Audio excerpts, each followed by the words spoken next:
Bonjour à tous, bienvenue dans ce nouveau webinaire organisé par lepetitjournal.com, le journal des Français à l'étranger, votre quotidien en ligne. Merci, vous êtes nombreux, vous êtes inscrits aujourd'hui pour ce webinaire sur la thématique « Pourquoi l'immobilier français est-il l'un des plus stables au monde ?» Nous allons en discuter pendant à peu près 1 heure avec Manuel Ravier, qui est le cofondateur et le président d'investissementlocatif.com, entrepreneur, conférencier, investisseur en France depuis plus de 10 ans. Bonjour Manuel. Bonjour Hervé, merci de l'invitation. Un plaisir. Alors bonjour les internautes. Donc, comme je disais, on est parti pour une petite heure. Le webinaire sera disponible en replay. Donc, dès la fin du webinaire, donc vous recevrez sur votre email un petit lien avec le replay. Donc, si vous ne pouvez pas assister à tout, pas de souci, vous ne raterez rien. Il y aura également un article dans lepetitjournal.com dans les prochains jours avec la vidéo YouTube MBD. Donc, pareil, pas de souci. Et puis, n'hésitez pas évidemment à le faire connaître à vos amis, connaissances qui sont intéressés par le sujet et qui malheureusement ne s'étaient pas inscrits. Surtout, évidemment, Emmanuel est là pour répondre à vos questions. Donc, on va utiliser le petit onglet questions qui est en bas à droite.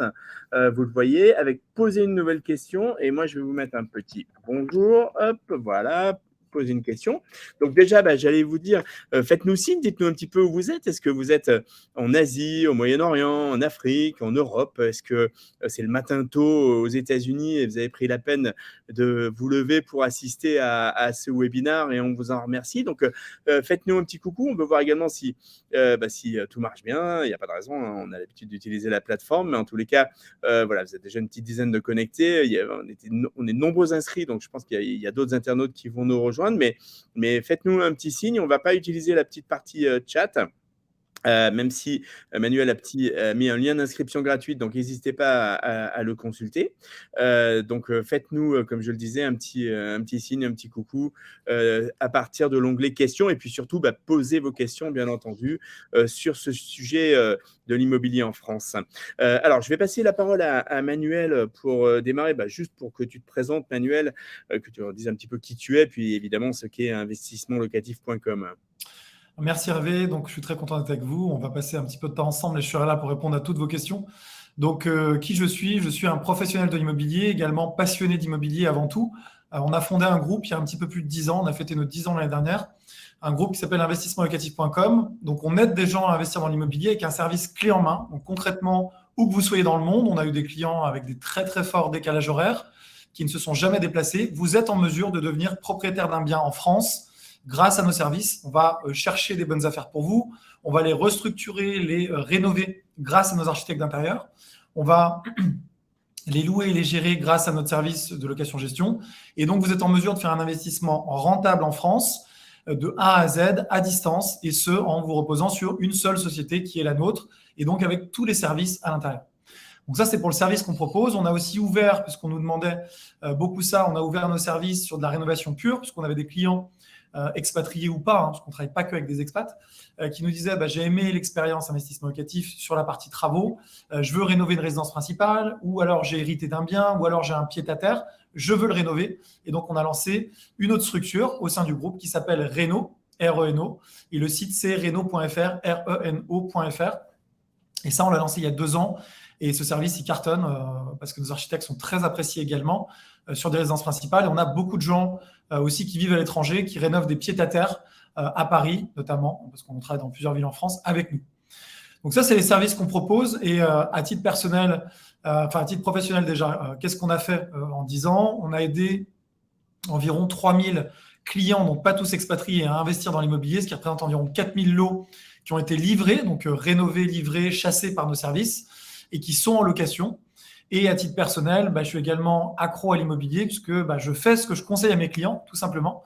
On est les premiers clients de notre service puisqu'on a acheté plus de 100 appartements avec le même process, les mêmes équipes. On se repose sur les équipes, on leur paye une commission également. Et donc, les équipes nous livrent des biens comme elles pourraient le faire pour les clients. Et donc, voilà, je conseille à tout le monde d'investir dans l'immobilier, que ce soit avec nous ou de le faire tout seul, mais d'investir dans l'immobilier pour préparer sa retraite, améliorer son quotidien, avoir des revenus complémentaires et du patrimoine. Voilà, c'est vraiment quelque chose qui me tient à cœur et c'est ce qu'on fait depuis 10 ans. Parfait. Merci beaucoup. Allez, les internautes, soyez pas timides. Mettez-nous une petite question, mettez-nous un petit signe pour nous dire où vous êtes, parce que voilà, j'aimerais bien m'assurer que ça a l'air de fonctionner, mais voilà, que vous êtes là. On va échanger évidemment avec Manuel, et puis je pense que si vous êtes ici avec nous, c'est que vous êtes intéressé sur le sujet, que vous avez certainement des projets et des questions, donc faut en profiter. Vous avez la chance d'avoir un des meilleurs experts qui va pouvoir répondre à toutes vos questions. Je rappelais que le thème du webinaire d'aujourd'hui, Emmanuel, c'est pourquoi l'immobilier français est-il l'un des plus stables au monde? Alors, je vais dire, c'est déjà une question. Donc, est-ce que c'est le cas?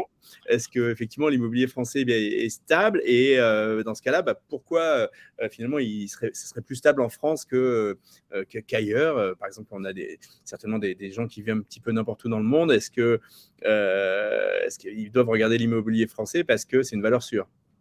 Alors, il y a plusieurs facteurs qui font effectivement que c'est un des plus stables au monde. Une des toutes premières valeurs, c'est que les Français sont très attachés à l'investissement immobilier, contrairement à d'autres pays. Là, je te disais, j'étais sur la plage à Barcelone la semaine dernière et je discute et je me retrouve à côté d'une Française à une table d'un restaurant à Barcelone. J'adore Barcelone, très très belle ville. Et donc, elle m'explique qu'elle-même est suisse. Donc, c'était une médecin suisse qui était pendant 2 ans à Barcelone pour travailler. Et quand on parle ensemble, elle me dit que c'est impossible d'acheter à Genève, que malgré un budget très élevé de 3 millions d'euros environ pour un 100 mètres carrés, donc ce qu'elle recherche environ, eh bien, il y a très peu de produits disponibles. Et en fait, on se rend compte que les rendements sont très faibles. Et elle m'expliquait que, alors je n'ai pas vérifié ce chiffre, mais je pense qu'il est à peu près vrai, que 80% des biens sont détenus en fait par les mêmes propriétaires en Suisse. Et souvent, c'est des fonds d'investissement. Et en fait, en réalité, les Suisses sont peu attachés au fait d'acheter leurs biens immobiliers, ce qui n'est pas le cas en France. En France, on a une proportion de propriétaires qui dépasse les 50% de propriétaires de leur résidence principale. Le Français est très attaché à la pierre, il le comprend, il l'aime, et en fait, c'est déjà quelque chose qui fait que cet attachement à la pierre solidifie le marché immobilier. On le voit, on est dans une période un petit peu troublée, on va en reparler après, en termes de taux, une assez forte évolution des taux de crédit immobilier partout dans le monde. Et on voit que même dans ces périodes-là, les Français restent attachés à la pierre et veulent investir, même si les taux montent, ils continuent à vouloir investir, même si bien sûr il y a des freins. Donc le premier facteur, c'est ça, c'est l'immobilier, le placement préféré des Français, et ça se traduit tout simplement par une forte pression à l'achat et par le fait qu'en matière de liquidité sur le marché, si vous vendez, il y a beaucoup d'acheteurs, donc c'est un marché qui est dynamique en termes de vente. On le voit, dynamique particulièrement les dernières années, puisqu'on a dépassé le million de ventes en volume annuel, plus d'1 million, 1,1 million en 2021, un peu plus d'1 million en 2022. Donc, on pense être autour du million aussi en 2023. Donc, on voit qu'on a un marché, malgré la hausse des taux, qui reste dynamique. Le deuxième facteur, c'est celui des taux. Celui des taux, c'est tout simplement qu'en France, on a la chance d'emprunter à taux fixe, ce qui n'est pas le cas partout dans le monde. Il y a eu des taux variables historiquement. On peut emprunter à taux variable, mais la plupart des prêts sont accordés à taux fixe. Ce qui fait que même quand on a des hausses de taux, si vous avez emprunté à taux fixe, votre mensualité de 500 € ne va pas évoluer. Elle ne va jamais évoluer dans le temps. Malgré l'inflation, malgré la dévaluation de l'argent, vous avez emprunté avec une mensualité de 500 €, vous rembourserez toujours 500 €. Ça, c'est très intéressant. Dans d'autres pays dans le monde, je prends l'exemple du UK, de l'Angleterre, eh bien, on va se retrouver à avoir des taux qui peuvent être réévalués assez fortement à la hausse, et ça peut obliger les acheteurs à vendre un petit peu en panique, puisque on le voit, actuellement, on a une inflation très forte sur les matières premières, que ce soit, et ce partout dans le monde, même aux États-Unis d'ailleurs, dont je reviens aussi. On peut avoir une évolution des prix des carburants, de l'énergie, des matières premières quand on va, des matières premières, plutôt de la nourriture ou des biens de consommation quand on va au supermarché, des hausses très importantes. Donc, le budget des ménages est rogné. Si vous rajoutez à ça le fait que les taux d'emprunt, votre mensualité augmente, vous aviez une mensualité à 500, demain vous devez rembourser 550, par exemple 600 peut-être d'ici 2 ans, forcément, certains ne peuvent plus assumer ces mensualités et se retrouvent contraints de vendre. Ça va alimenter le marché avec des biens et donc entraîner une baisse des prix, puisqu'on a un cocktail entre la hausse des taux, l'augmentation de l'offre, des gens qui sont en difficulté financière, donc voilà, donc c'est compliqué. Donc taux fixe, appétence à l'immobilier, et puis le dernier point, c'est qu'on est dans un pays où on a énormément de fonctionnaires. Alors c'est quelque chose de négatif, évidemment. Ça peut être quelque chose qui est perçu comme négatif, c'est pas quelque chose de négatif, mais en période de crise, on le voit, ça entraîne une résilience beaucoup plus forte du marché de l'emploi en France par rapport à d'autres pays dans le monde. Pendant les crises aux États-Unis, on voit qu'il y a énormément énormément de chômage. Le chômage explose, tout simplement parce qu'il y a moins de sécurité de l'emploi. En France, la sécurité de l'emploi va agir comme un amortisseur en période de crise. Et c'est ce qui fait que pendant la crise de 2008, le marché français de l'immobilier n'a baissé que de 8%, ce qui est une baisse contenue. Donc, on a une baisse des volumes, mais on a une baisse des prix que de 8%. Quand, je me rappelle, par exemple, à Miami, les prix s'effondraient. Alors, du coup, il y avait des opportunités, mais les gens avaient peur de les saisir parce que quand les prix tombent, en général, beaucoup de gens ne sont pas préparés à acheter. Voilà, donc les prix s'effondraient à Miami. Les gens, certains ont été ruinés pour plein de raisons qui ne sont pas que liées aux raisons que j'ai évoquées juste avant. Mais voilà, on se retrouve à avoir un taux de chômage qui explose dans ces pays beaucoup plus libéraux, alors qu'en France, on a cet amortisseur qui fait que les gens ont toujours de quoi payer leur crédit et donc ne sont pas pris à la gorge et ne sont pas obligés de vendre leur immobilier. Voilà les différentes raisons qui font qu'aujourd'hui, le marché immobilier français, c'est un marché stable qui a tendance à monter de manière continue au fur et à mesure des années. Bien évidemment, il y a des cycles, ça ne monte pas de manière continue. Parfois, il peut y avoir un petit plateau, une légère baisse et ça reprend. Mais si on regarde sur une durée longue, on se rend compte que l'immobilier va concrètement être un placement qui est gagnant dans tous les cas. Si on fait un bon placement et qu'on rentre au bon prix, qu'on achète bien évidemment un bien intéressant à l'achat, parce que si on fait un mauvais placement, qu'on achète au mauvais endroit, dans une ville où il n'y a pas de demande, évidemment, ça peut être une catastrophe. Alors justement, Manuel, merci. On voit qu'actuellement, depuis quelques mois, les taux ont augmenté. Il y a eu moins de transactions, je crois, il me semble. Et du coup, tu parlais de plateau pour les prix. On a l'impression que les prix avaient beaucoup augmenté au fil des années. Alors, est-ce que c'est pas finalement le moment, l'opportunité de faire une acquisition? Parce que si les prix ont tendance à baisser un tout petit peu ou à stagner et qu'on arrive quand même à obtenir des bons taux, puisque de toute façon, là, les taux ont pas mal augmenté, mais on voit bien que là, c'est pareil, on risque d'arriver à un plateau. Donc, finalement, c'est peut-être un bon moment pour saisir des bonnes opportunités. Oui, alors il y a deux choses. La première, c'est que sur le marché, ce qui s'est passé récemment en 2022 et début 2023, qu'est-ce que nous, on constate? On constate que l'euphorie a commencé à se calmer à partir de septembre-octobre 2022. Jusque-là, on était sur un marché qui était très actif. À partir de, je dirais, octobre, novembre, décembre, effectivement, avec la hausse des taux, beaucoup d'acquéreurs se sont dit que peut-être ils allaient mettre un petit peu en stand-by leur projet, non pas l'annuler, mais le reporter en se disant je vais attendre de voir comment le marché se comporte. Nous, on a constaté ça. Et puis, il y a eu aussi la réalité, c'est qu'on a eu des lois il y a 2 ans, notamment sous la houlette du HCSF, le Haut Conseil à la stabilité financière, pour encadrer le taux d'endettement des emprunteurs, qui a aussi freiné le marché. Et ça, c'est depuis 2 ans.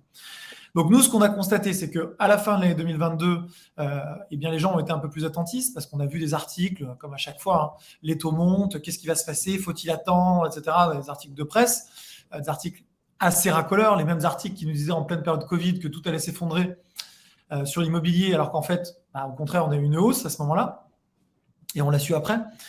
On a eu ces articles-là, et je pense que beaucoup de Français se sont dit, peut-être à juste titre, parce que ça peut être intéressant des fois de prendre un pas de recul et puis de regarder comment se comporte le marché. Je vais attendre. Et on constate que ces gens sont en train de revenir. Et là, ça repart assez fortement sur le mois de février-mars. Donc, les gens reviennent à l'achat, malgré le fait que les taux sont toujours plus hauts qu'avant. Alors, de quoi on parle en termes de taux? On parle de taux qui étaient autour de 1% sur 20 ans il y a encore 18 mois. Donc, c'était hier.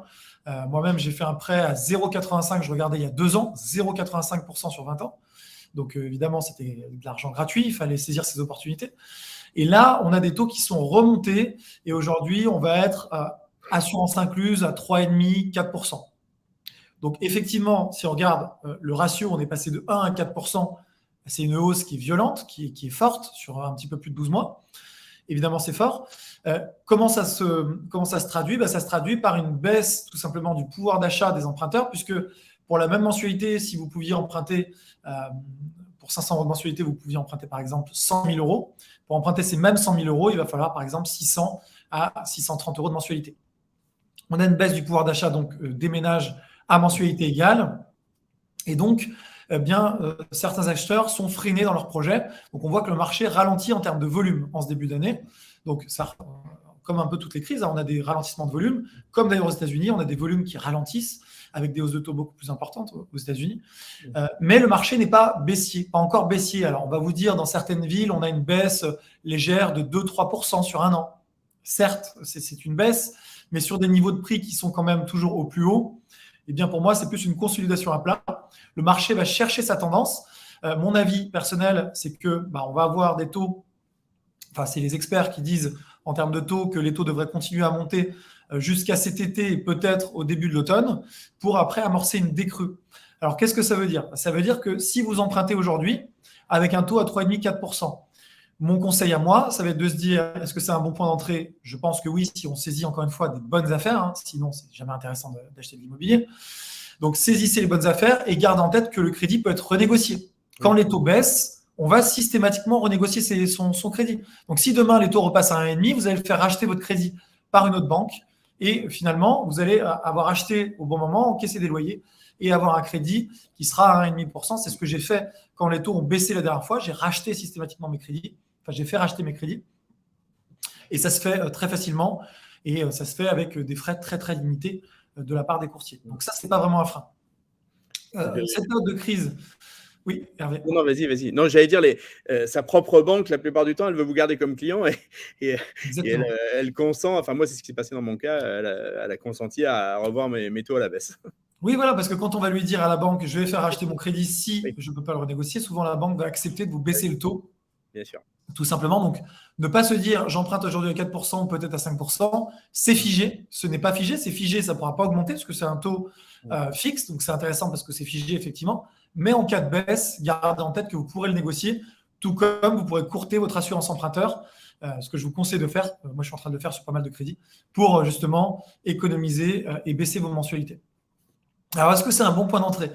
Alors, l'investisseur va vous dire oui, puisque en fait, quand on regarde aujourd'hui ce qui se passe sur le marché, on va avoir quelques bonnes affaires, puisque certains propriétaires, comme il y a des délais de vente qui vont s'allonger, plus de stocks disponibles et puis des gens qui peuvent paniquer. On voit qu'on a sur le marché notamment ce qu'on appelle des passoires thermiques, donc des logements qui ont une mauvaise note en termes de DPE, mais qui peuvent être rénovés. Et c'est ce qu'on fait pour nos clients. On est passé derrière Hervé, je ne sais pas si tu l'as vu dans l'émission Capital d'M6 il y a 15 jours. Je ne te l'ai pas dit, je pense. Bravo, si, mais on m'a signalé. Bravo. Et donc, dans Capital d'M6, on montrait comment on aidait des clients à acheter des passoires thermiques, que bien évidemment, une passoire thermique n'est pas un état définitif. Le bien était mal isolé, donc on le négociait. Et comment ensuite, après rénovation, eh bien, le bien allait devenir finalement une bonne affaire, donc un bien avec une bonne note, bien isolé, et bien évidemment une plus-value, puisque si la cliente le revend demain, qu'on a vu par exemple dans l'émission, eh bien, elle va la revendre plus cher, parce que ce ne sera plus une passoire thermique. Donc, on peut faire des bonnes affaires sur les passoires thermiques, sur les vendeurs pressés. Et dans ces périodes de crise, pour moi, ça peut être intéressant d'acheter à un prix qui est plus intéressant, tout en renégociant son taux lorsque les taux vont baisser dans le futur. Voilà. Tout en choisissant toujours, et je le redis, alors là, ce n'est pas le sujet, c'est pas la thématique de ce webinaire, mais tout en choisissant des bons emplacements, où vous aurez des liquidités lors de la revente, où vous aurez de la demande locative, où vous aurez un rendement locatif attractif. Et ça, bien évidemment, on peut vous aider à le faire, c'est notre métier. Voilà. Très bien. Allez, les internautes, je vous vois un petit peu timide. Là, on n'a pas de questions. Posez vos questions. On a le petit encart là, le petit onglet en bas à droite, questions. Posez une nouvelle question. Faites-nous signe. Vous êtes nombreux quand même à vous être connectés, à vous être inscrits. Donc, j'imagine que vous êtes forcément intéressés par le sujet. Donc, posez bien vos questions par rapport à vos projets, enfin tout ce qui peut vous intéresser autour de ce sujet de l'investissement locatif en France. Moi, j'ai une question, Manuel. C'est autour parce que tu nous as bien décrit le contexte actuel et l'intérêt de réaliser un investissement, un bien. Qu'en est-il des loyers? Parce que du coup, quand on réalise un investissement locatif, c'est pour le louer. Donc, du coup, est-ce que les loyers, eux aussi, se maintiennent ou sont plutôt tirés à la baisse? Ou quelles sont un petit peu les perspectives? Comment tu vois les choses? Non, c'est l'inverse, justement. C'est ce qui est très intéressant. Je le disais, on emprunte à taux fixe. Donc, si aujourd'hui, je fais un prêt et que j'ai une mensualité de 500 € et que j'ai un loyer de 500 €, ma mensualité de prêt ne pourra pas augmenter. Donc, je vais toujours rembourser pendant les 20 prochaines années 500 € par mois. Or, mon loyer est réévalué chaque année avec un indice. Donc, c'est légal. C'est ce qu'on appelle l'indice IRL, indice de référence des loyers. C'est un indice fourni par l'État. Et on voit que les derniers indices IRL ont été limités à 3,5% de hausse. Donc, ce qui veut dire qu'aujourd'hui, vous aviez en 2022 500 € de loyer entrant par votre investissement et 500 € de crédit. En 2023, vous avez 500 plus 3,5% de 500, c'est-à-dire plus 16 euros. Donc, vous passez de 500 à 516 euros, etc., etc. Et ça va se réévaluer tous les ans. Ce qui fait qu'en fait, la charge du remboursement de la dette par le jeu de l'inflation va être moins lourde chaque année qui passe avec la revalorisation de vos loyers. Et donc, l'investisseur s'enrichit grâce à l'inflation. Et c'est ce qui fait que c'est hyper intéressant en période d'inflation d'investir dans l'immobilier en emprunt à taux fixe. Alors, je sais qu'un sujet dont on entend parler assez régulièrement, c'est l'encadrement des loyers, notamment dans des grandes villes. Alors, je pense que vous êtes habitué, Emmanuel, et c'est un sujet que vous avez l'habitude de traiter. Qu'en est-il, peut-être notamment pour nos investisseurs, nos internautes aujourd'hui qui sont beaucoup à l'étranger? Est-ce que c'est un encadrement? Est-ce qu'il faut le craindre? Est-ce que c'est une forte complexité, ou est-ce que finalement c'est une opportunité aussi? En fait, il y a énormément de choses, je vais répondre, mais il y a énormément de choses qui font peur et qui peuvent faire peur de l'étranger, ou d'ailleurs de France, aux personnes qui s'intéressent à l'investissement, et qui vont être la réglementation autour de l'immobilier, la réglementation des passoires thermiques, la réglementation, comme tu le dis, de l'encadrement des loyers, le sujet aussi des impayés, puisque souvent on imagine, quand on n'a jamais investi, qu'on va peut-être tomber, ou en tout cas on a peur de tomber sur un locataire qui va ne plus payer son loyer, rester dans le bien, le dégrader, et qu'on ne pourra pas le sortir de l'appartement. En vérité, il y a énormément de choses qui bougent en France aussi, en termes de réglementation. Les squatteurs, il y a des lois qui permettent de les évacuer beaucoup plus vite qu'avant. Et en termes de protection, on peut souscrire par exemple des assurances loyers impayés pour 2% seulement du montant du loyer, qui va en plus passer en charge. On peut avoir une assurance loyer impayé qui se substitue directement. Si le locataire ne paye pas, vous le signalez, l'assurance va payer pour lui et va bien évidemment l'attaquer en parallèle et gérer toute la procédure, mais vous n'aurez rien à faire et vous serez payé. Moi, je conseille à tous nos clients de souscrire ces assurances, comme ça on dort tranquille.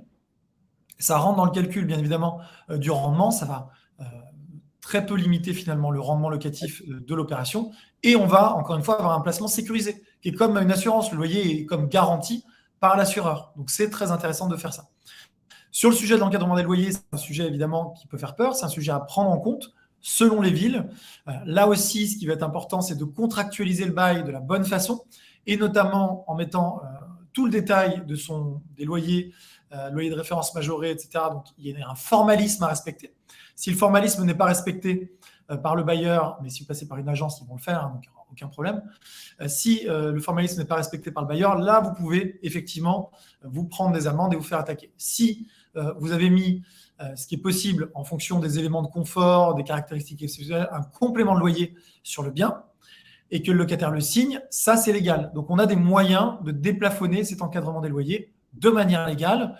Après, il y a des sujets, puisque le locataire pourrait le contester quand même devant une conciliation, et la conciliation, dans ces cas-là, va donner raison ou tort au locataire ou au bailleur, ou couper la part en deux. Ce qu'on constate, c'est qu'il y a très peu de litiges, en réalité, qui vont en conciliation, que même en conciliation, ce n'est pas contraignant, donc le locataire devra ensuite aller en justice, et le seul risque pour le bailleur qui a mis un complément de loyer justifié serait d'avoir à rembourser ce complément de loyer. Donc en vérité, le risque est limité aujourd'hui. Voilà. Donc nous, on a l'habitude, effectivement, comme tu le disais, de mettre plus de caractéristiques de confort que nécessaire dans la location meublée, de manière à avoir la possibilité de déplafonner, si le client le souhaite, bien évidemment. Et ensuite, voilà, je l'ai dit, le contentieux est très, très, très limité et peu engageant, puisqu'on est sur des baux de 1 an en meublé, donc on peut récupérer le bien relativement facilement. Là aussi, il y a un formalisme à respecter. Et c'est pour ça qu'on est là, c'est pour vous aider dans toutes ces démarches. Et à ce moment-là, on est sur des baux qui sont plutôt courts. Le locataire ne va pas rester 10 ans. Donc, vous allez devoir rembourser, dans le pire des cas, si ce n'était pas justifié, un complément de loyer sur la période, qui sont des périodes plutôt courtes. Donc, en vérité, il y a très peu d'enjeux financiers. Mais je comprends que ça puisse faire peur, surtout quand on ne connaît pas. Et j'invite vraiment les bailleurs en France à respecter les bons formalismes et à s'appuyer sur des professionnels de l'immobilier de manière à faire les choses correctement. C'est le plus important. Très bien, merci Manuel. Allez, on a une première question d'un internaute. N'hésitez pas, les internautes, utilisez l'onglet questions, posez une nouvelle question. On a une question de José qui demande: peut-on aujourd'hui encore acheter avec 100% d'emprunt? Alors, je ne sais pas si José, si tu es en France, ou si vous êtes en France, ou si vous êtes à l'étranger. Mais voilà, je te livre la question, et peut-être d'ailleurs tu peux répondre dans les deux cas, Manuel. Oui, alors la réponse est non, globalement. Avant, en fait, ce qui se passait, c'est que pour des résidents fiscaux français, les banques demandaient entre 0 et 15% d'apport. Alors, la plupart du temps, ce n'était pas zéro, c'était plutôt autour de 10%, au moins les frais de notaire. Tout ça, ça a changé depuis 2 à 3 ans. Et les banques vont aujourd'hui demander, même aux résidents fiscaux français, d'avoir quand même plus d'apports, entre 15 et 20% d'apports. Je vous dis les grandes lignes. Vous allez me dire, oui, mais je connais quelqu'un qui a emprunté avec zéro. Je ne dis pas que c'est impossible. Je dis que c'est très peu fréquent aujourd'hui sur le marché français pour des résidents fiscaux français. Pour des résidents à l'étranger, c'était déjà le cas avant. Les banques demandaient 25 à 30%. Aujourd'hui, on va être plutôt autour de 35% de collatéral minimum. 35%, ça veut dire quoi? C'est-à-dire que pour un projet à 200 000 euros, la banque va vous demander d'être en mesure de mobiliser au moins 70 000 euros, ce qui est beaucoup d'argent, donc un tiers à peu près de l'opération. Vous n'allez pas devoir mettre tout l'argent en apport. Souvent, le montage qui est proposé par les banques, ça va être que vous mettiez par exemple 15% d'apport. Par exemple, sur un projet à 200 000, que vous puissiez investir 30 000 euros en apport sur l'opération et que les 40 000 euros restants, ou les 30 000 euros restants, ça dépend de la négociation avec la banque, puissent être placés sur des, par exemple sur des titres, si vous voulez acheter des actions, au sein de la banque. Pourquoi? Parce que là-dessus, la banque va vous prendre des frais comme toute banque sur des actions détenues. Et surtout, elle va pouvoir nantir le placement. Donc, elle va mettre une sécurité. Vous aurez le droit, par exemple, de revendre ces actions pour en acheter d'autres, mais vous n'aurez pas le droit de retirer l'argent, puisque si vous arrêtez de payer, la banque va se payer sur ces placements-là. Dites-moi dans le chat si je suis clair à la logique de nantissement. C'est très clair. C'est une garantie, en fait. Voilà, elle va prendre en garantie. Et pourquoi c'est gagnant pour vous et pour la banque de faire ce type de montage plutôt que de tout mettre en apport? Parce que vous avez un effet de levier qui est plus important. Au final, vous n'avez mis que 15% d'apport dans votre opération immobilière. Et à côté, votre épargne que vous aviez peut-être dans une banque à Madrid, José, placée sur du compte titre de l'assurance vie, alors l'assurance vie, ça ne marche pas pour les expats, c'est différent, mais sur un compte titre, par exemple à Madrid, dans une banque, vous allez simplement acheter les mêmes titres, par exemple dans la banque française, ou des ETF, des trackers, ce que vous voulez, des fonds, ça c'est à vous de voir, ça ne me regarde pas. Et avec ce placement-là, vous allez avoir un rendement aussi. Donc vos 40 000 euros vont générer des revenus qui seront à vous, pas à la banque. Simplement, la banque vous dira, voilà, vous allez me payer les mêmes frais que vous auriez payé à une banque à Madrid ou une autre banque. Voilà. Donc elle est gagnante là-dessus. Vous êtes gagnant sur l'effet de levier, vous rentabilisez votre placement à côté, puisque vous allez, si vous faites les bons choix d'instruments financiers, vous allez avoir des dividendes ou des actions qui augmentent. Donc c'est intéressant. Vous diversifiez en plus. Et en plus de ça, vous avez la possibilité d'emprunter. Et la banque, elle, va être intéressée parce que, elle va vous facturer des frais comme n'importe quelle banque vous l'aurait fait sur les titres financiers. Et de deux, elle va prendre une garantie. Si vous arrêtez de payer, elle va pouvoir saisir ces actions-là. C'est le deal. Et donc, elle va être sécurisée sur le prêt qu'elle va vous octroyer. Merci Manuel, merci José qui est à Madrid pour la question. Manuel, souvent on entend nos lecteurs français de l'étranger, expatriés, qui disent c'est difficile de se financer en France, c'est difficile de trouver des banques parce que justement nous on est à l'étranger. Qu'en est-il? Comment vous les accompagnez? Est-ce que vous avez des accords ou comment ça se passe? Oui, alors c'est vrai que c'est plus compliqué d'emprunter quand on est à l'étranger. C'est possible, plus compliqué mais possible. Donc là, il faut nous contacter directement. Je vous ai mis un lien dans le chat. Je ne sais pas s'il est visible de tout le monde.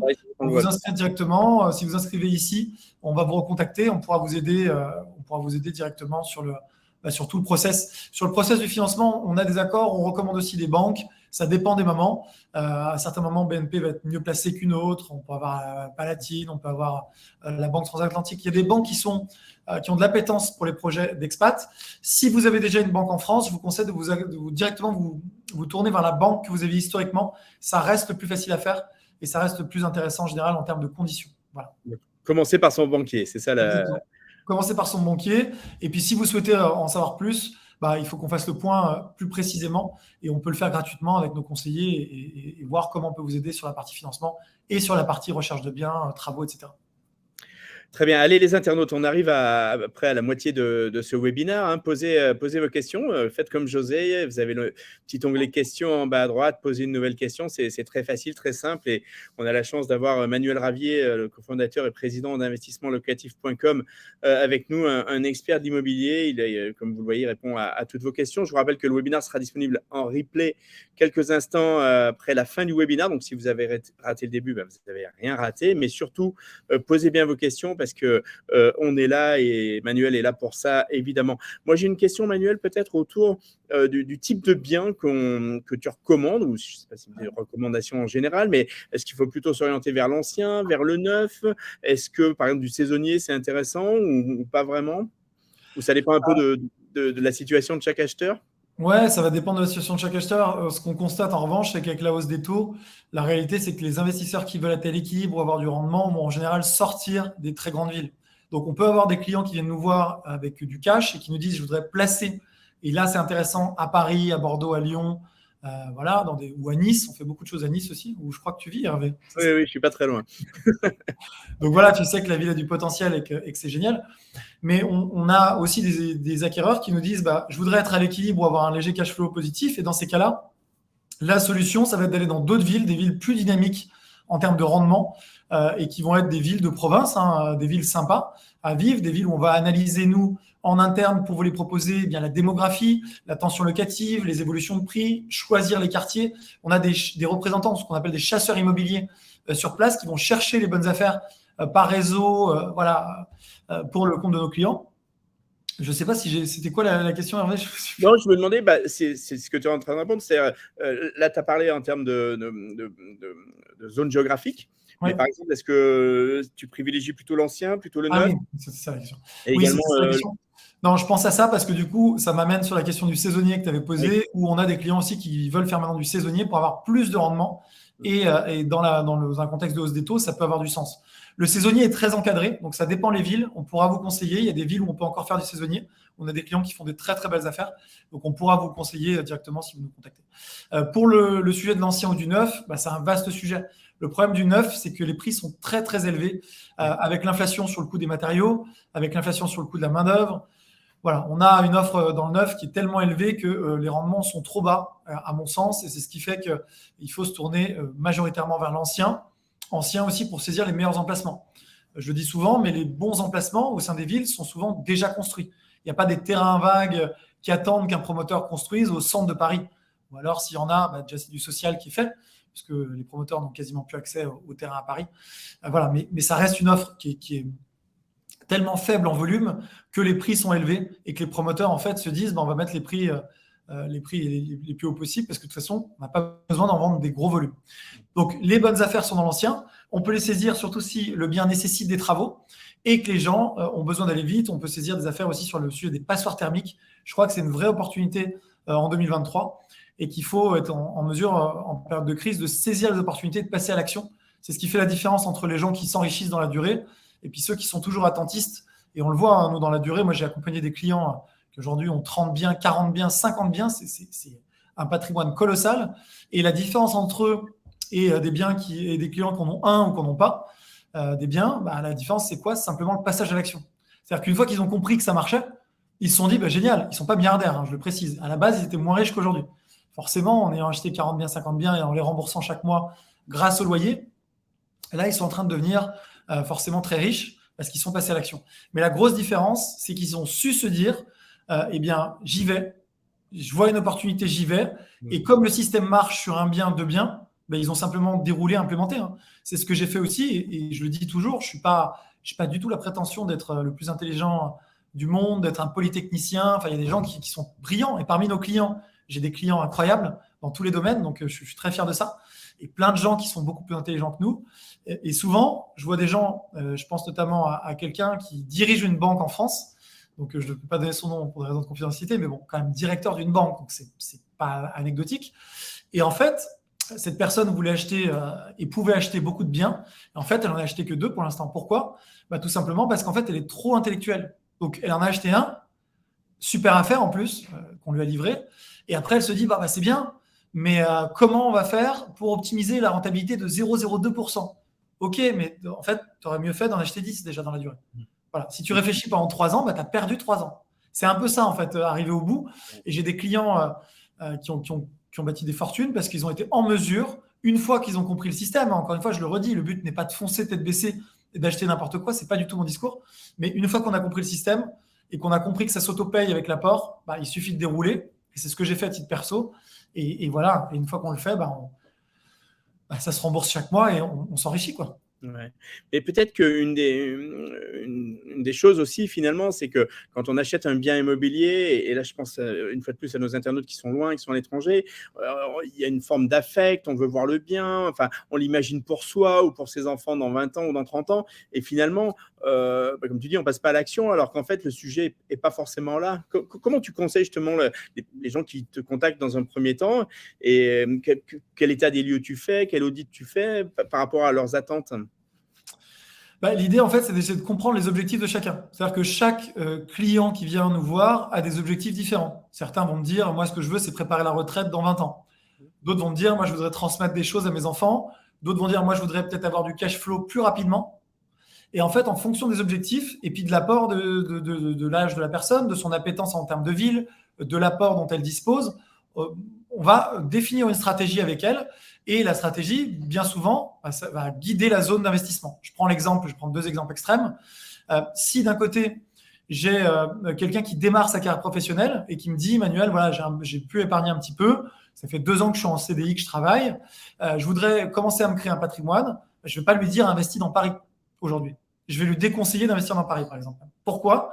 Parce que Paris est un marché intéressant, mais c'est un marché de riches, entre guillemets. Désolé de parler comme ça, c'est pas un gros mot dans ma bouche. Je tiens quand même à le préciser. Et c'est un marché de riches parce que pour rentrer aujourd'hui sur le marché parisien, il faut avoir de l'apport, il faut avoir du cash. En revanche, j'ai des clients, expatriés ou non, qui vont me dire, Manuel, voilà, j'ai 40, 50 ans, j'ai déjà du cash de côté parce que je vis à Dubaï, aux États-Unis, partout dans le monde ou en France, j'ai de côté, et je veux un marché sécurisé. Voilà. Donc là, on va pouvoir l'emmener à Paris, parce que Paris reste, pour énormément de raisons, pour moi, un marché qu'il ne faut surtout pas mal considérer, même si on commence à nous dire, oui, on a des baisses de prix de l'ordre de 2-3%. Je suis persuadé que ça va réexploser à la hausse d'ici 2 à 3 ans. On va déjà voir ce qui se passe avec les JO, si ce n'est pas plus tôt. Mais au-delà des JO, les fondamentaux économiques à Paris sont juste incroyables. On nous disait en termes de Covid, oui, les entreprises vont déménager. Elles n'ont pas déménagé. Les gens sont revenus. Paris, en termes d'économie, tout est centralisé en France, vous le savez. C'est une ville incroyable en termes de tourisme, en termes d'économie, en termes de patrimoine. Donc, c'est une ville, en plus avec le projet du Grand Paris, ça va encore apporter du dynamisme. C'est une ville, pour moi, qui a encore beaucoup de potentiel. Là, à court terme, peut-être pas, puisqu'on est sur un marché flat, et c'est peut-être le moment justement d'y rentrer. Mais pour y rentrer, comme je disais, il faut du cash. Donc, quelqu'un qui démarre, je vais lui dire, on va essayer de cibler peut-être des villes où on va avoir de meilleurs rendements. On va aller à Marseille, on va aller au Havre, on va aller en banlieue de Lille, et on va être capable de trouver dans ces zones-là des emplacements où on a une forte demande locative, des emplacements qui vont peut-être prendre de la valeur, c'est l'objectif, et on va être capable de mettre en place cette stratégie-là. Donc ça, c'est la stratégie plus axée rendement, peut-être plus pour des gens qui démarrent, pas que, j'ai des investisseurs qui ont beaucoup de cash et qui recherchent du rendement, qui vont me dire, moi, Manuel, je dispose d'un budget d'1 million, qu'est-ce que je peux faire avec le maximum de rendement ? Alors, il a trouvé un immeuble à Caen, un immeuble au Havre, dans des zones, le Havre qui change énormément, une ville qui s'est énormément rénovée sous la houlette d'Édouard Philippe, qui est le maire de la commune, qui rénove toute la ville avec une forte demande locative, en choisissant bien évidemment, les produits et les emplacements. Il faut être quand même prudent dans des zones un peu populaires. Mais là, on va pouvoir faire ce genre de projet. Et à l'inverse, je l'ai dit, des gens qui ont du cash, je vais leur conseiller parfois Nice. Je vais leur conseiller donc des zones à la fois économiques et touristiques, donc avec un cadre de vie incroyable, si je prends l'exemple de Nice, ou Paris, pour faire des beaux projets, ou Bordeaux par exemple. Voilà. Allez, on a quelques questions d'internautes. Alors, on a Hubert qui est en Pologne, qui se demande, c'est un peu ce que tu viens de dire, ceci dit, qui se demande, est-ce qu'il vaut mieux investir dans une zone urbaine avec un prix élevé ou dans une zone rurale avec un prix plus bas on pourrait imaginer qu'il aurait tendance à monter. Donc là, on est peut-être dans une question plus aussi patrimoniale. Ceci dit, il cite les Alpes-Maritimes. Alors, c'est un département que je connais un petit peu. Je pense que c'est pas trop rural, mais bon, ceci dit, il y a l'arrière-pays. Alors, je te laisse répondre, même si je pense que tu l'as dit, ça dépend un peu de la situation d'Hubert. Et le mieux, ce serait qu'il vous contacte après. En fait, ça dépend de la situation de chacun. Hubert, ça va dépendre déjà du cash que vous pouvez apporter. Si vous ciblez une grande ville très valorisée en termes de prix, avec des rendements locatifs bas, vous allez devoir mettre plus d'apport. La question, c'est est-ce que vous êtes en mesure de mettre 50% d'apport dans le projet, cette fois-ci, pour être à l'équilibre sur 20 ans à Paris ? La question, elle est là. C'est aussi simple que ça. Si c'est le cas, ça peut être intéressant d'aller à Paris, effectivement. Ensuite, si ce n'est pas le cas et que vous n'avez pas forcément envie ou la capacité de mettre 50% d'apport pour être à Paris, je vous déconseille de faire un placement où vous allez devoir rajouter chaque mois, de faire ce qu'on appelle un effort d'épargne. Ça, moi, je le déconseille. Pourquoi ? Parce que si votre situation change, Hubert, et que demain, vous avez l'envie de changer de boulot, vous n'avez pas envie de vous dire, je ne peux pas changer de boulot parce que chaque mois, je dois rajouter 500 € pour mon appartement à Paris. Voilà. Donc ça, je vais vous le déconseiller. Donc à ce moment-là, on va être guidé en fonction de vos souhaits d'un côté et puis de la réalité financière de l'autre sur effectivement la zone où investir, comme je l'ai dit. On va pouvoir le définir ensemble si vous souhaitez nous contacter.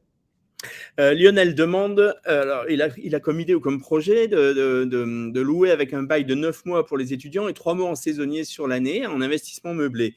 Alors, il demande s'il y a des avantages, des inconvénients, est-ce qu'il faut investir plutôt dans une ville étudiante ou plutôt dans une ville touristique et quel type d'agence gère ça? Lionel qui est en Australie. Alors bonjour l'Australie, bonjour Lionel. Oui, donc ça c'est effectivement une stratégie très intéressante, notamment dans des zones où on a une demande locative par définition l'été, sinon je ne vois pas l'intérêt. Si vous êtes dans une ville qui n'a pas beaucoup d'intérêt touristique, ça ne marchera pas.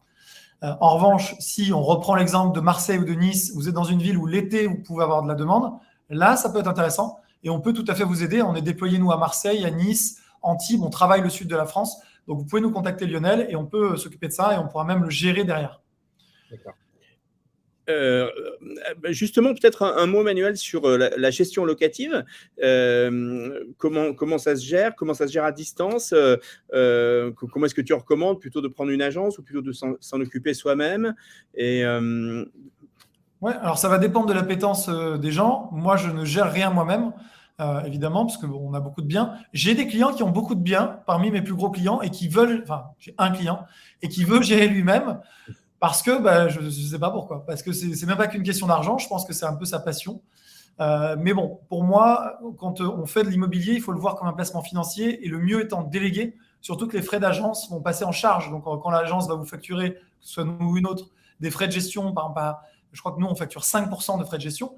Quand l'agence vous facture 5% de frais de gestion, en fait, ça ne vous coûte pas 5%, puisque vous allez les déduire fiscalement. Donc, au final, ça va vous coûter 2,5%. Donc, la question, c'est pour 2,5% des loyers, donc faites le calcul, sur 1 000 € pour 25 € par mois, Ouais. sur 1 000 € encaissés, est-ce que vous avez envie de vous embêter à gérer vous-même? Si la réponse est oui, parce que c'est un plaisir, je vous conseille de le faire.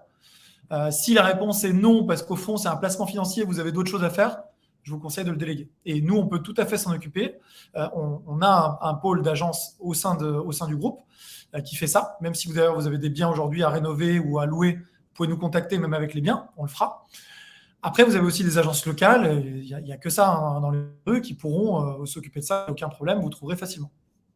Allez, on a une question de Rania qui demande, qui est une question autour de Rouen, la ville de Rouen. Je ne sais pas si vous êtes à Rouen, Manuel, et qui demande s'il est mieux d'investir dans l'ancien ou du neuf pour un T1, T2. Et je rallongerai un petit peu la question. On n'a pas parlé des formats non plus. Est-ce que tu recommandes plutôt d'acheter petit, alors quand on a suffisamment de patrimoine, mais suffisamment d'épargne, mais est-ce que vaut mieux acheter 2 studios ou acheter un plus grand appartement? Alors ça, c'est une bonne question. Rouen, donc Rouen, on a une très très bonne équipe sur place à Rouen, Rania, donc il ne faut pas hésiter à nous solliciter parce que vraiment, je suis très fier de l'équipe qu'on a de chasseurs là-bas. Moi, je conseille toujours l'ancien. L'ancien pour les mêmes raisons. On va saisir des meilleures opportunités, on va acheter au meilleur prix et dans des secteurs qui sont mieux placés. En matière d'immobilier, on le dit souvent, il y a 3 critères à prendre en compte: l'emplacement, l'emplacement et l'emplacement. Voilà, on dit toujours ça et c'est vrai, un bien, vous ne pourrez pas le déplacer. Donc ne faites pas l'erreur d'acheter du neuf mal placé, souvent c'est très mal placé les programmes neufs, dans une banlieue de la ville en payant le prix fort, parce que demain, vous ne pourrez pas déplacer votre bien. Donc voilà, je conseille toujours l'ancien. Est-ce que c'est plus intéressant d'acheter 2 petits biens ou un grand bien? Ça va dépendre de la stratégie. J'ai quand même tendance à dire que, vu la difficulté pour monter le dossier de financement, passer chez le notaire, faire les travaux, donc c'est un projet qui est long, on peut tout gérer pour vous, mais vous allez voir que ça prend quand même du temps et c'est quand même compliqué. Donc le but étant, soit vous avez un budget qui est assez important et on va pouvoir l'éclater sur des biens, mais il ne faut pas qu'il soit trop petit. Soit vous me dites, voilà, c'est 2 studios ou un appartement. Moi, je vous conseillerais une colocation pour avoir plus de rendement. Ouais. Aujourd'hui, c'est quoi les produits qui fonctionnent le mieux? Quels sont les produits qui fonctionnent le mieux? Et quels sont les produits les plus rentables? Donc, on va démarrer chez investissementlocatif.com autour de 100 000 € tout inclus. Tout inclus, c'est achat, travaux, donc le prix du bien, les travaux, les frais de notaire, l'ameublement et nos honoraires. Donc, tout inclus, on va être autour de 100 000 € sur un ticket d'entrée. Pour 100 000 €, la banque va vous demander d'être en mesure de mobiliser 35 000 €. Ce que je disais tout à l'heure, sur l'opération, et elle va vous prêter sur l'autre partie. Donc ça, c'est le ticket d'entrée. Ensuite, il n'y a pas de limite. On fait des projets à plusieurs millions d'euros. sur des projets énormes à plusieurs millions d'euros, où là, on est sur des immeubles de rapport. Donc, on va avoir donc, des studios, des T2 qui vont être rentables. Ensuite, on va avoir plutôt des colocations, des biens en colocation, donc à partir de 2 chambres même. Hein. On peut faire des 2 chambres à Paris. Et ensuite, on va aller sur des apparts 3, 4, 5 chambres en colocation. Et ensuite, pour les investisseurs qui veulent investir un peu plus gros, on va démarrer sur des immeubles de rapport. Donc, un immeuble de rapport, c'est un bâtiment où vous avez plusieurs appartements à l'intérieur. Vous êtes propriétaire de tout le bâtiment. Et là, sur des immeubles de rapport, on va démarrer sur des budgets autour de 400 000 euros. Donc, ça ne coûte pas des millions. Il faut quand même être en mesure, du coup, d'apporter 35% de 400 000. Donc, c'est quand même de l'argent. Mais voilà, on démarre autour de 400 000 euros sur des petits ensembles immobiliers, des immeubles de rapport. L'immeuble de rapport, c'est très intéressant parce que vous n'avez pas de copropriété. Vous n'avez pas de syndic à payer. Vous faites ce que vous voulez chez vous. Vous êtes à votre charge, par contre, d'entretenir évidemment l'immeuble. Mais vous êtes chez vous et donc vous économisez des frais par rapport au fait d'acheter un appartement tout seul. Donc, on a des clients qui nous demandent des immeubles de rapport. Et souvent, sur les immeubles de rapport, vous avez plus de rendement que sur les lots, ce qu'on appelle les lots diffus, c'est-à-dire que les appartements. Donc, c'est quelque chose d'intéressant. Donc, à retenir, petite surface, studio T2. Ensuite, sur des appartements, on passe sur de la coloc. Et ensuite, on passe sur des petits ensembles immobiliers, immeubles de rapport à partir de 3 lots. Et après, il n'y a pas de limite. Hein. On est en train de livrer des immeubles énormes de 20 appartements pour 1000 mètres carrés en région parisienne. Donc, on peut faire des grosses choses aussi. Voilà, on sait faire. Très bien, parfait. Merci. Allez, on aborde les 15 dernières minutes, les internautes. Donc, posez bien vos questions. Profitez qu'on a encore Manuel quelques instants avec nous. On a une question de Karine autour de la fiscalité. C'est un sujet qu'on n'a pas encore abordé. Elle demande que pouvez-vous nous dire au sujet de l'IFI? Donc, l'IFI, c'est l'impôt sur la fortune immobilière. Hein, c'est bien ça.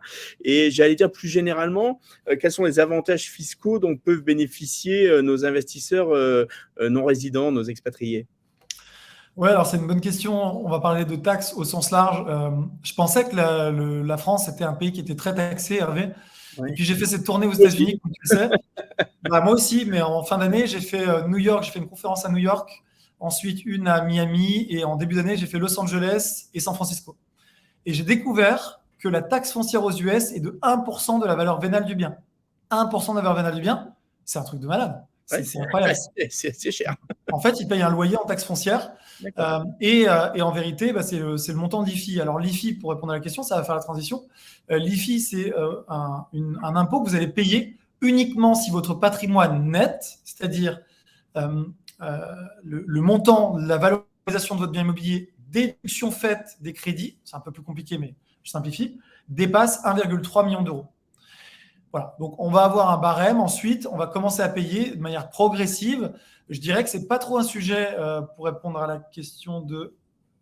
C'est Karine qui nous demandait ça. Pour répondre à la question de Karine, ce n'est pas trop un sujet si votre patrimoine est en dessous de 1,5 million à 2 millions d'euros, puisque vous allez payer de manière progressive et pas sur la totalité. Donc ensuite, quand on commence à être sur des tranches à 3 millions de patrimoine net, ce qui est une bonne nouvelle quand même, je tiens à le dire, hein, même si c'est trop facile de dire c'est une bonne nouvelle de payer des impôts, ce n'est pas le sens de mon point. À ce moment-là, en fait, l'État va vous pousser à revendre et à racheter à crédit. C'est ça, en fait. Hein. Ce que veut l'État français, c'est qu'il y ait du mouvement sur l'immobilier. Donc, nous, ce qu'on fait et comment on accompagne nos clients là-dessus, Karine, quand on a du patrimoine qui est payé, malheureusement, on le revend. Soit on se le revend à soi-même, ce qu'on appelle un OBO, Owner Buy Out. J'ai un très bon accent anglais. Donc, on va revendre un bien que je détiens à Manuel Ravier, je vais le revendre à une SCI que je contrôle. La SCI va faire un crédit, me racheter le bien. Et donc, moi, je vais récupérer du cash à titre personnel et la SCI va se retrouver avec un bien et un crédit dessus. Donc, ça va sortir de mon IFI. Puisque je me retrouve avec un patrimoine qui n'est plus net et qu'à côté, j'ai du cash. Donc, voilà ce que je peux faire. Avec mon cash, je peux refaire d'autres crédits. En fait, le but, ça va être d'être en mouvement et effectivement d'essayer d'éviter d'avoir des biens qui sont déjà payés. Aussi, parce qu'il n'y a pas que l'IFI. Hein. Si vos biens sont déjà payés, vous allez vous mettre à payer des impôts sur vos loyers. Les impôts sur les loyers sont très favorables en France. Vous n'allez pas en payer en gros pendant 10 ans. Et après, ça va augmenter petit à petit. Et si on se met à la fin du crédit, au bout de 20 ans, vous avez fini d'amortir le bien, fini de payer votre crédit, etc.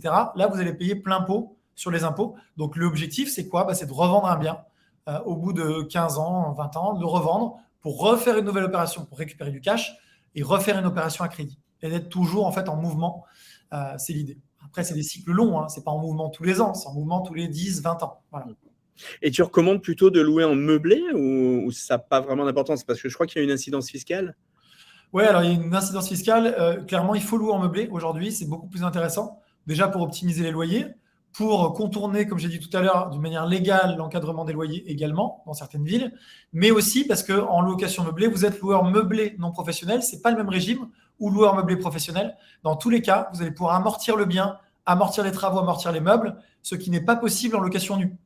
Donc la location nue, on essaie de l'éviter, sauf si c'est au sein d'une société. On a des clients qui ont des SCI à l'IS.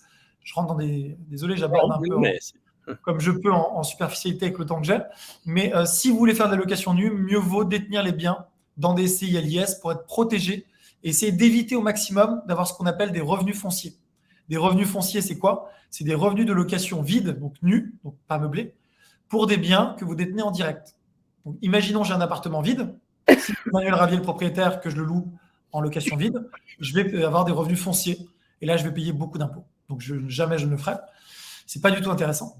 Si j'ai un bien que je détiens en direct et que je le mets en location meublée, là, c'est très intéressant. Je vais avoir des revenus, ce qu'on appelle BIC, bénéfices industriels et commerciaux. Et là, je vais me retrouver effectivement à avoir des allègements d'impôts, des amortissements, des déficits. C'est très intéressant.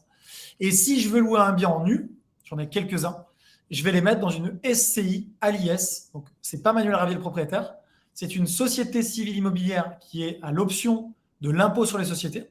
Et cette société-là, elle va louer des biens en nu. Et là, je n'ai pas d'incidence fiscale. Ce ne sont pas des revenus fonciers. Voilà. J'espère avoir le plus clair possible. C'est très clair, Manuel. Merci pour ces précisions. Les internautes, on aborde les 10 dernières minutes. Donc, c'est vraiment le moment si vous voulez poser vos dernières questions. Moi, j'aimerais, Manuel, que tu nous expliques un petit peu comment ça se passe quand Karine nous dit merci. Rania nous dit qu'elle est déjà en contact. Comment ça se passe quand... voilà, tu as un Français de Sao Paulo, de New York, de Bangkok qui te contacte, une Française, pour un projet. Comment ça se passe et comment ça se passe l'accompagnement? C'est-à-dire, finalement, je suis loin, je ne connais pas le marché, mais je veux investir en France. Comment ça se passe? J'irais dire vraiment de A à Z, en fait. Alors, la logique, c'est quoi? Il y a deux possibilités sur notre site. Première possibilité, quand vous allez sur investissement-locatif.com, je vais peut-être vous remettre le lien. Vous avez soit la possibilité de prendre un rendez-vous avec un conseiller, donc réserver un rendez-vous en ligne, c'est tout simple. Là, lors du rendez-vous, on va répondre à vos questions, vous conseiller et puis lancer le projet si c'est votre souhait. Soit la possibilité de vous inscrire directement, donc vous inscrivez, vous saisissez vos critères, donc il y a un bouton d'inscription. Et à ce moment-là, pareil, on va vous rappeler parce que l'objectif, c'est que vous devez signer un contrat. On ne peut pas travailler sans contrat. Donc, vous allez pouvoir démarrer. C'est sans engagement. Vous pouvez signer le contrat et ensuite ne rien acheter. Il n'y a aucun sujet. Ça ne vous aura rien coûté. Mais vous allez simplement signer un contrat, un mandat de recherche qui va nous permettre de lancer les recherches pour vous. À partir de ce moment-là, et c'est probablement à cette étape que Rania, j'ai vu, oui, elle est en contact avec... vous allez avoir nos chasseurs immobiliers, donc des experts locaux. Qui sont des gens qu'on a formés, qui maîtrisent leurs marchés locaux, donc là en l'occurrence Rouen, mais il y a toutes les villes en France quasiment, qui vont vous rappeler, faire le point sur votre projet et lancer les recherches pour vous en fonction de vos critères. Et à ce moment-là, quand ils trouvent une affaire intéressante qui correspond à vos critères, ils vont vous la soumettre. Vous avez dès le début toutes les informations, c'est-à-dire le prix d'achat du bien, le montant des travaux qu'on aura estimé pour vous, le montant des meubles pour faire un petit bijou pour partir en location meublée, les frais de notaire, nos honoraires, vous avez tous les détails, vous savez combien ça va vous coûter et on estime les loyers entrants. On va vous dire tout de suite, l'opération va vous coûter 150 000 et vous allez encaisser 8 000 € par an de loyer. J'en sais rien, c'est un exemple. Et donc, vous savez dès le début tout l'équilibre financier du projet. À partir de là, c'est vous et uniquement vous, bien sûr, qui dites c'est génial, j'y vais, c'est exactement ce que je veux, ou j'y vais pas parce que je veux réaffiner ce critère-là. Par exemple, c'est un rez-de-chaussée, j'en veux pas. Et la fois d'après, le chasseur va vous proposer quelque chose qui correspond en tenant compte de vos critères. À partir de ce moment-là, on va démarrer les démarches de signature du compromis, puis la recherche du financement, puis l'acte authentique, et ensuite gérer pour vous toute la partie travaux avec nos architectes. Donc là, l'architecte vous contacte, il va vous faire des rapports de chantier tout au long du chantier, tous les 10 jours. Dans votre application mobile, on a créé une application mobile exprès pour le suivi, tout au long, pour toutes les étapes, ou alors sur votre espace en ligne, sur votre ordinateur, avec votre code d'accès. Et donc là, vous suivez l'avancement de votre chantier depuis l'autre bout du monde. Vous parlez, vous dites ce que vous voulez. Vous restez bien évidemment propriétaire du bien. Vous pouvez à tout moment demander plus de choses ou des choses différentes sur l'ameublement, demander des modifications sur le plan. Vous validez absolument tout. Mais nous, on est là pour dérouler tout le plan et toute la mauvaise partie, j'ai envie de dire, la partie chiante du suivi de travaux et compliquée pour faire avancer l'artisan, vérifier que tout est bien fait, et puis l'expertise, elle est gérée chez nous. Voilà. Ouais, donc c'est, Et donc, on et se ce que je retrouve à vous retiens, c'est livrer un que bien rénové meublé. ouais, on peut Pardon. tout avec le téléphone, en fait. Exactement. Tout se fait soit depuis le téléphone, soit depuis l'ordinateur. Et on peut le faire à l'autre bout du monde. On a des clients partout dans le monde, hein. On a énormément d'expatriés qui sont passés par nos services. On a des témoignages d'ailleurs sur le site. Et voilà. Et à partir de là, on va vous livrer un bien qui est prêt à être mis en location. Et puis là, soit vous gérez vous-même la location, soit on peut le gérer pour vous si c'est votre souhait. Et quand vous aurez compris que ça marche et que c'est incroyable parce que c'est presque trop beau pour être vrai, mais c'est pas nous, c'est l'immobilier, quand c'est rentable, bah, vous allez nous dire je voudrais lancer une nouvelle opération. Et c'est comme ça que beaucoup de nos clients se retrouvent à la tête d'un petit patrimoine immobilier, ou gros d'ailleurs, en quelques années. Et ouais, il y a un côté magique dans l'immobilier. Super. Quels sont Manuel, quand même, les points de vigilance, les pièges à éviter? Alors, je ne sais pas si piège, c'est le bon mot, mais finalement, quand on est non-résident, et pourquoi finalement c'est aussi très important de se faire accompagner par des professionnels comme vous? Comme on n'est pas sur place, une ville qui peut paraître intéressante de prime abord parce qu'on a des prix intéressants, en vérité, l'emplacement peut ne pas être intéressant. Je prends l'exemple de Marseille, qui est une ville géniale, avec beaucoup de potentiel. On a une très bonne équipe. À Marseille, vous avez une rue qui peut être à fort potentiel et qui va évoluer, qui est top ou qui a déjà commencé à évoluer. Et puis la rue d'à côté, c'est un coupe-gorge, il ne faut pas y aller. Si vous n'êtes pas accompagné par des gens de confiance, des gens qui maîtrisent le marché et puis qui veillent à vos intérêts, eh bien, si vous faites appel à une agence classique, on va dire, qui représente en général le vendeur, hein. Une agence classique, son vrai client, c'est pas vous, c'est le vendeur. Alors que nous, on est buyer side, c'est-à-dire qu'on est du côté de l'acheteur. Ouais. Si vous faites appel à une agence classique, elle a un bien à vendre, elle va vous voir arriver, elle va vous dire, voilà, vous habitez en Australie, génial, vous connaissez pas bien Marseille, elle va vous vendre le bien en vous disant, allez-y, c'est génial. Et vous allez vous dire, c'est génial. Alors qu'en fait, peut-être que c'est vrai, hein, et peut-être que c'est pas vrai. Donc, il faut être vigilant sur les emplacements et être sûr en termes de localité que vous faites un bon choix parce que je le redis, l'immobilier ne se déplace pas. Et si vous avez un problème ensuite, vous allez être bloqué. Ensuite, sur les travaux, ça c'est compliqué aussi. Sur les travaux, il faut être capable de choisir la bonne entreprise, une entreprise qui a un bon rapport qualité-prix, mais qui n'est pas forcément non plus la moins chère. Parce que parfois, j'ai des clients qui me disent, Manuel, mais j'ai cette entreprise-là, elle travaille à 500 € le mètre, alors que le marché est à 1000 €. Est-ce que tu me conseilles d'y aller? Est-ce que tu irais, toi? La réponse, c'est non. L'entreprise est créée depuis 2 mois. Elle est pas... Il n'y a aucune preuve qu'elle est sérieuse. Excusez-moi, mais il n'y a pas de salariés, il n'y a rien. OK, oui, c'est une coquille vide de sous-traitance. Est-ce qu'ils vont partir avec vos acomptes? Peut-être pas, hein, ça, c'est à jouer à la roulette. Mais parfois, on voit malheureusement que certains artisans partent avec l'acompte. Donc, nous, on sécurise. On vient dans notre process sécuriser justement cette relation avec les artisans en vérifiant que ce sont des entreprises qui remplissent les conditions légales, en vérifiant que les chantiers qu'ils réalisent sont de qualité, en suivant tout le chantier avec des architectes diplômés. Voilà. Donc ça, c'est ce qu'on fait pour le compte de nos clients. Et à mon avis, c'est les 2 points de vigilance les plus importants au sein d'un projet immobilier. D'accord. Allez, on arrive au terme de ce webinaire. On va arriver au mot de conclusion. Et puis, avant que je vous remercie tous, peut-être, Manuel, redire en quoi c'est vraiment intéressant, important même de réaliser son investissement locatif, et pourquoi aussi c'est plus intéressant de le faire en France que dans son pays d'expatriation. Je te laisse le mot de la fin, puis reparler peut-être un petit peu d'investissement locatif. Moi, l'idée, c'est pas de vous dire faites de l'investissement locatif parce que je gère une boîte qui s'appelle Investissement Locatif, ça serait un peu trop facile. Je vais vous dire pourquoi moi je l'ai fait et peut-être que vous vous reconnaîtrez. Moi, je l'ai fait parce que je viens d'une famille de classe moyenne qui n'avait pas de patrimoine, qui n'était pas dans l'immobilier. Et en fait, j'ai rencontré par hasard des gens qui étaient très à l'aise financièrement, en fin de carrière en général. Et à chaque fois, le point commun, c'était l'immobilier. Et petit à petit, je me suis dit, mais en fait, on peut faire n'importe quel métier et un métier qu'on aime, c'est le plus important. Et en fait, le point commun de tous ces gens-là, c'est qu'ils m'ont tous dit, mais dès que tu peux investir dans l'immobilier manuel, j'ai investi il y a 20 ans, aujourd'hui j'ai ces revenus qui tombent en automatique, ça change ma vie et je suis beaucoup plus à l'aise, etc. Et en fait, je me suis dit, comment moi, je vais pouvoir prendre soin de ma famille au-delà de mon travail, comment je vais pouvoir prendre soin si mes enfants ont besoin demain de se payer une grande école, mes neveux et nièces, j'en sais rien, donc toute ma famille. Et moi, ça a été mon moteur. Et je me suis dit, l'immobilier est une des réponses. Et donc, on a creusé dans cette voie pour aider des gens à le faire. Et je vous garantis qu'au début, on ne se rend pas compte qu'on est plus riche quand on investit dans l'immobilier parce que ce n'est pas immédiat. On rembourse son crédit. Chaque mois qui passe, on rembourse une partie de son crédit à la banque, mais l'argent n'arrive pas sur le compte. On rembourse la banque, en fait. Le patrimoine augmente. Et chaque fin d'année, quand c'est la déclaration fiscale, je regarde ce que j'ai remboursé, ce que j'ai amorti, ça s'appelle amortir le crédit, ce que j'ai remboursé à la banque et combien mon patrimoine à moi est plus élevé. Et c'est juste phénoménal. Et c'est sans effort. Puisque une fois que vous avez mis en place ce projet, ça va tourner sans que vous ayez à travailler pour générer cet argent-là. Donc moi, mon conseil, c'est faites-le pour vous et pour votre famille et pour vos passions. Parce que si vous avez la capacité de vous endetter, de lever de la dette avec la banque et d'investir, ne pas le faire, pour moi, c'est une hérésie. C'est laisser de l'argent sur la table et puis c'est quelque chose que vous regretterez plus tard en vous disant mais pourquoi j'avais vu cette conférence le 4 avril 2023, pourquoi je ne suis pas passé à l'action? Alors avec nous ou tout seul, hein, peu importe, pourquoi je ne suis pas passé à l'action?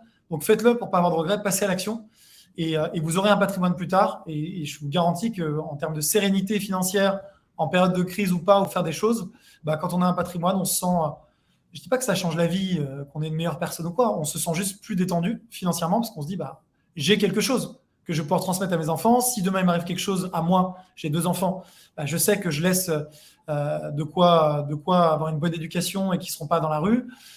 Si demain j'ai pas de retraite parce que je suis entrepreneur, je sais que j'aurai la chance quand même d'avoir ma retraite avec l'immobilier. Voilà, donc c'est pour toutes ces raisons que je vous conseille de passer à l'action.